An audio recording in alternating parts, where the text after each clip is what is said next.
Hello and welcome to Senior Matters. I'm Sharon Rice and I'm the Director of the Wareham Council on Aging.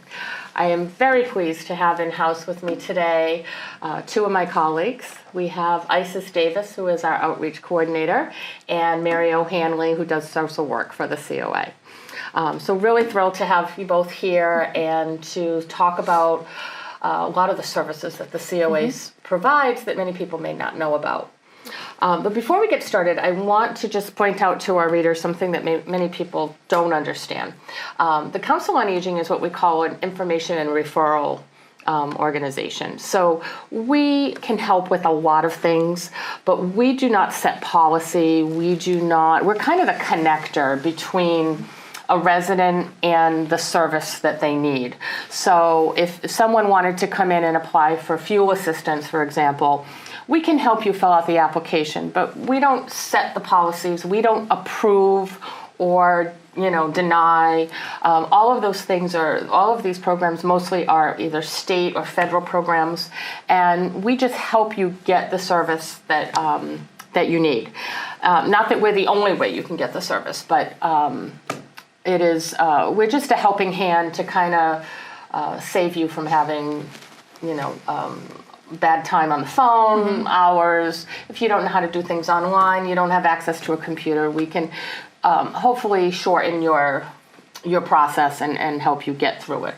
So many people don't understand and often get upset with us because we didn't approve something, but we don't have the authority or the knowledge to approve that. So anyway, speaking of approval, can you Isis, would you please just give us like a brief overview of the process of SNAP and what it is, and if someone wanted to apply for SNAP, what would they do? How would they find you? So for SNAP, I am currently booking appointments to apply for it. We do let you know ahead of time the supporting documents that you need to bring in for that appointment. And from there, you're welcome to apply. We can do an application in office, on paper, online. We can send it in.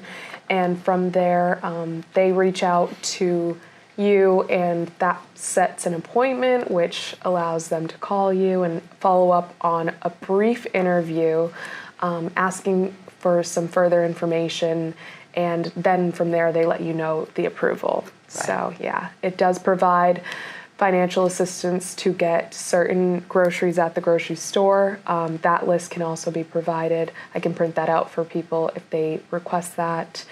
And, yeah, so certain approval based on what kind of items they're looking for. I know it doesn't cover, like, hot foods, like hot prepared foods, but it will cover, like, refrigerated stuff like that. Awesome. Yeah. So SNAP, we call it SNAP, which Supplemental Nutrition. It's the EBT. Supplemental Nutrition Assistance Program. Yeah, exactly. So otherwise known as food stamps. Yes. And so you could basically, if someone wanted to apply, you could take them through the whole entire application process, and you would let them know the documentation that SNAP requires. It's actually through the Department of Transitional Assistance. Yes. And they'll need to provide things like an income statement, I would imagine, or rent, proof of rent, or mortgage costs, or things like that, right? Those are the kind of things they're looking for. Income, rent, and then for senior applications, they emphasize that you can include your medical out-of-pocket expenses as well. So if you're paying co-pays on appointments or prescriptions, then you're welcome to include the receipts for that too, because they count that towards your application. Right. So they'll take all that documentation, and then DTA will decide if you're eligible and you qualify. Yes. So it sounds like a pretty painless process. Yeah, it's pretty painless. A lot of people are surprised with how easy the process is made to get it all together, because I can't imagine, going in on your own online and like putting all that stuff in for yourself. So pretty much make it as easy as possible for people to apply. Okay. And it's something that you can do with you in, half hour? Yeah, I would definitely say a half hour or so to get all that stuff together. If necessary, if anything's missing, people are welcome to come back, bring that in, drop it off, and I can send it out to them on fax. They get it pretty quick. Awesome. So SNAP is just one of the food resources that the COA can help with. Right now, everybody's pinching pennies, and costs are going up everywhere for everything, utilities and whatnot. Yeah. So there are some food resources that the COA can help with. Mary, did you have any you wanted to talk with us about? Sure. We do offer a Veterans Food Pantry twice a month on the second and fourth Wednesday of each month. It's open to veterans as well as spouses, both current and surviving. We offer all kinds of food that includes dairy, meat, produce, and you get to choose whatever kinds of food you would like through that program. I know we also offer a food bank, I believe, through Boston. I'm less familiar with that one. Greater Food Bank of Boston, I believe. The Greater Boston Food Bank? Absolutely. So the Veterans Program, I believe, the criteria is you need to either be a veteran yourself or a spouse or surviving spouse. I don't know if there's any income guidelines. I don't think so. But the Greater Boston Food Bank does have some income limitations, and that program is only available to people who are over 62. So those are the restrictions there. And that's it's a great program. It's a once-a-month pickup. It's a box of shelf-stable food and produce, a couple of different types of produce, and often, not always, but often, meat of some sort, frozen, that people can take home. And the best part about it is when you come for your pickup, we give you a reminder call ahead of time so you know when it is, and you just drive up to the door. You give us your name, you pop open your trunk, we put it in, and you're gone in 15 seconds. No stigma, nobody knows what you're doing. You just get your box and you go. So it's a really good thing. It's a good program. And that is something you can apply for at the COA. ISIS could help, or Mary, or really any of the staff can give you an application for that. Whereas the Veterans program, I believe they do need to have a DD 214 form, which just is evidence of service. So you can do that the day of. You just do that once, and then you're qualified. Did you want to talk a little bit about Meals on Wheels and box lunches, or? Meals on Wheels and box lunches. We offer the box lunches on Tuesdays, Wednesdays, and Thursdays. You can come and pick up those behind Town Hall. You must be at least 60 years old to qualify for this program, and that's the same thing. You don't even have to get out of your car. You can just pull up and grab those box lunches, so that is a great opportunity as well.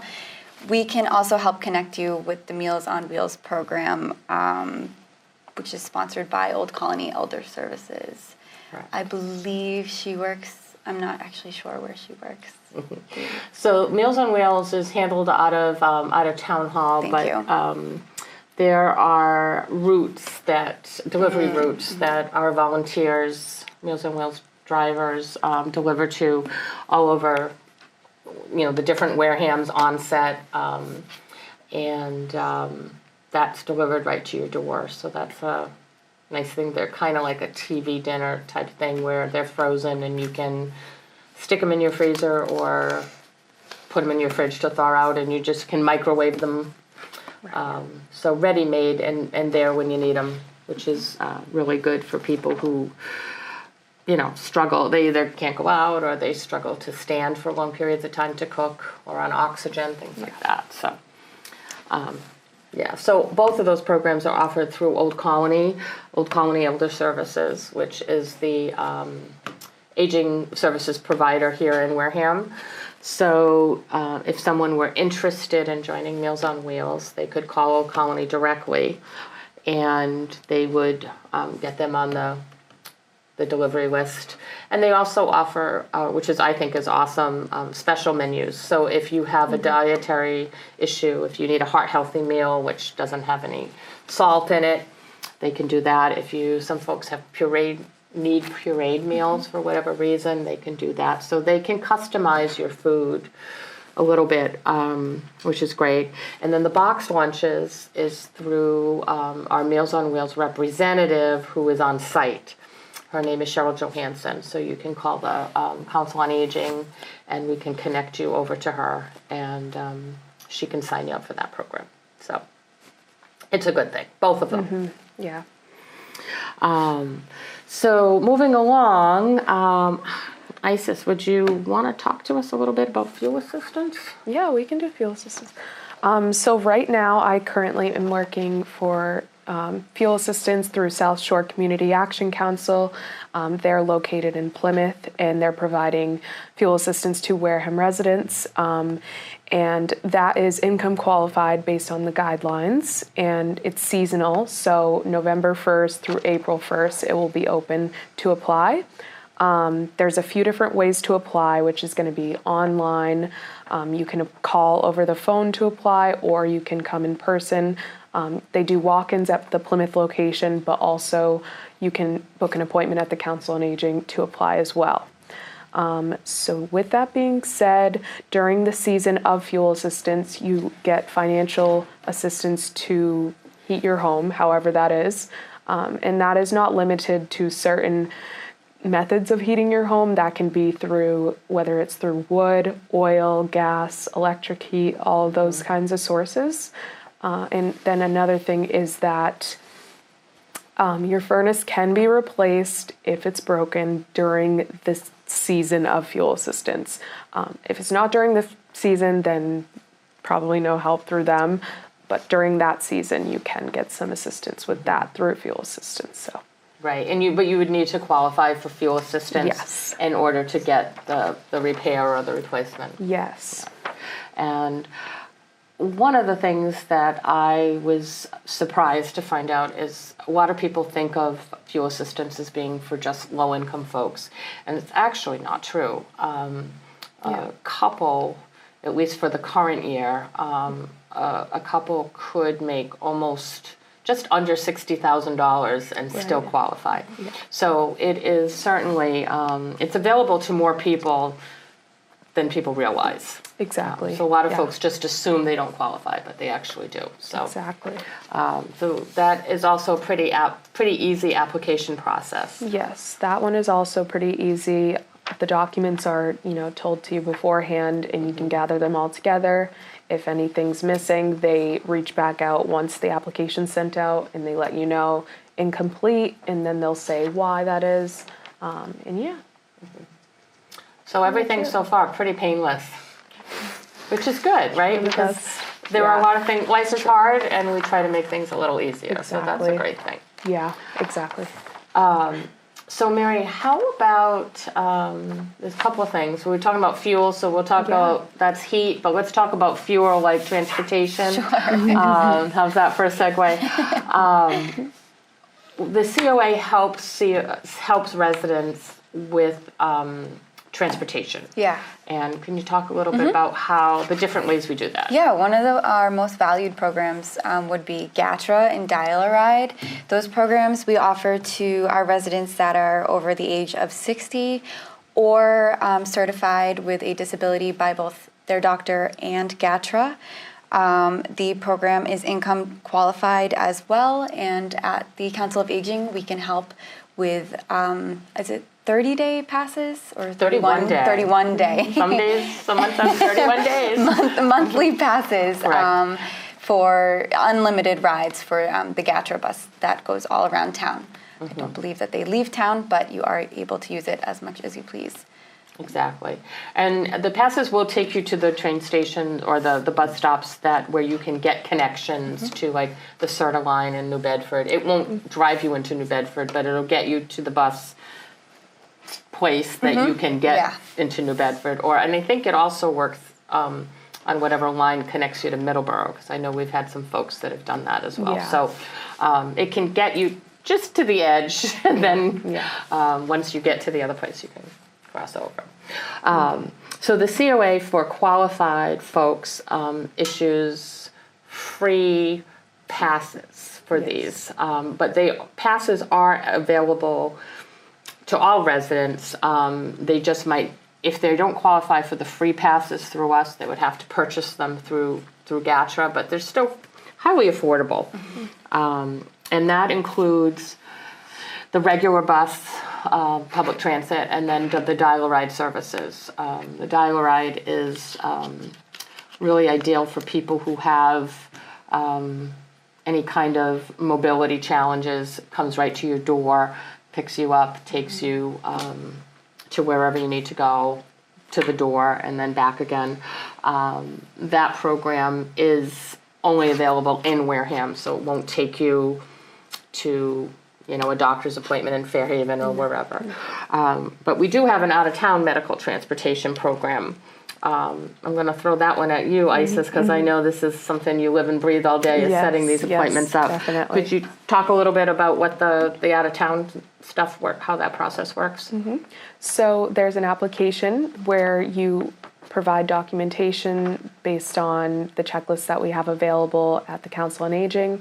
And then from there, I can set up medical transportation out of town to appointments. And they are known in advance. So we try to book a week, 2 weeks in advance of the appointment. And from there, I get either confirmation or denial on my end from GATRA to let somebody know that whether they can book this appointment or not, and that's based on their availability because they are running through third parties for these out-of-town rides. So for example, if you're in a wheelchair, it's limited transportation, and they definitely recommend the sooner the better with letting us know about those appointments, because I have seen more denial on those appointments just due to availability. Right. So yeah. Certain vehicles can accommodate a wheelchair. So Yes, exactly. makes sense. Yes. So. And that's a free service, too, if you're income qualified. It is a free service if you're income qualified, yes. And the application that you fill out for out of town is also the same application for the in-town stuff. So, Yep. You fill it out, you have to do it every year, but once you do it, you're good. Yeah, you're good. It's not too bad. Excellent. So lots of good things. And last but not least, although there are many things that the COA will help you with, some things we can't predict, and people have different situations that come up. So you can always call us and ask us if we can help you with a certain problem. But one of the things that many people don't realize is that we have a medical equipment loan program. So Mary, would you tell us a little bit about that? We do offer medical equipment for Wareham residents to loan. If you're able to call us in advance and ask if we have that certain medical equipment that you acquire, we would provide that for you for free. The only thing that we ask is that it is returned in working order as well as clean. You're able to keep it for as long as you need it without any complication or I don't believe you need to fill out paperwork or anything like that. Just a little bit, just so that we have a record that we have provided that service. It's more for us for they know the number of services that we provide for our residents. But we have common equipment, I would say. So things like we don't have hospital beds, but we do have walkers and rollators and commodes. What else, Isis, that I'm trying to think of? Commodes, wheelchairs. Canes, transport chairs, So some of the more common things. So if you need something, just give us a call and see if we have it before you go out and buy it. It just can save you money, especially if you don't think you're going to need it for very long. Why spend all that money if you don't have to? And if you do need it for a while, it's yours until you're done with it. Yeah. And if it's broken, you don't have to return it. And we prefer you not return it because we're not mechanics. So we want to make sure that whatever we give out is in good working order. So anything we didn't touch upon that you think our viewers would like to know about what we offer here? We cover it all? I think we did a good amount of everything. So. Yeah. So thank you both for talking about, this other side. Most people think of the Council on Aging, they think about the fun stuff, the exercise programs, the luncheons, all that stuff, and that's all great. Yeah. But for people who have specific needs, financial or otherwise, we don't give out money, but we can help you get assistance in a variety of other ways. So please check us out. If you don't know, if it's something we didn't cover here and you need some help, one of the biggest challenges our seniors are facing right now is technology. A lot of our service providers are going online, and some seniors are just not comfortable in doing that, and that's okay, and we can help with that. That was a big trend that we saw during COVID, and these places never looked back. So we're here to help. Always give us a call. If we can't do it, we'll tell you, and worse off. But if we can help you, we're certainly willing to do that. So the Council on Aging phone number is 508-291-3130. We're open Monday through Friday, 8 to 3, and we're located in the Multi-Service Center right across the parking lot from Town Hall at 48 Marion Road. So thank you both again for coming and talking with us today, and appreciate it. Thank you. Thank you for all you do. Thank you.